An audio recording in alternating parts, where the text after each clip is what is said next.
কিশোরগঞ্জ এক সদর ও হোসেনপুর আসনে বিএনপির ঘোষিত প্রার্থী পরিবর্তনের দাবিতে মনোনয়ন বঞ্চিত ৫ নেতার নেতৃত্বে বিক্ষোভ ও মশাল মিছিল অনুষ্ঠিত হয়েছে। এ বিষয়ে থাকছে স্টাফ রিপোর্টার ইখলাস উদ্দিনের প্রতিবেদনে। সোমবার রাতে জেলা শহরের পুরাতন স্টেডিয়াম চত্বর থেকে বিক্ষোভ মিছিলটি শুরু হয়ে শহরের বিভিন্ন সড়ক প্রদক্ষিণ শেষে আখড়া বাজার এলাকায় গিয়ে শেষ হয়। মশাল হাতে বিক্ষোভে বিএনপি, যুবদল, ছাত্রদল সহ অঙ্গ ও সহযোগী সংগঠনের শত শত নেতাকর্মী অংশ নেন। মিছিল চলাকালে তারা জিয়ার সৈনিক এক হও, অবৈধ মনোনয়ন মানি না, মানব না সহ বিভিন্ন স্লোগান দেন।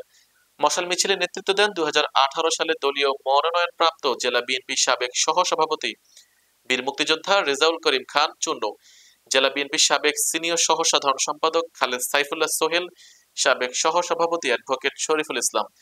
বিক্ষোভকারীরা অভিযোগ করে বলেন, বিএনপির ঘোষিত প্রার্থী মোহাম্মদ মাজহারুল ইসলাম অতীতে স্বৈরাচারী শাসনের সহযোগী ছিলেন এবং আওয়ামী সরকারের সঙ্গে আঁতাত করে চলায় গত ১৭ বছরে তার বিরুদ্ধে একটি মামলা হয়নি।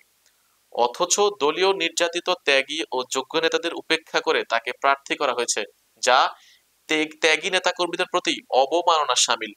তারা অবিলম্বে মোহাম্মদ মাজহারুল ইসলামের মনোনয়ন প্রত্যাহার করে নতুন প্রার্থী ঘোষণা করার জন্য বিএনপির কেন্দ্রীয় নেতৃত্বের প্রতি জোর দাবি জানান।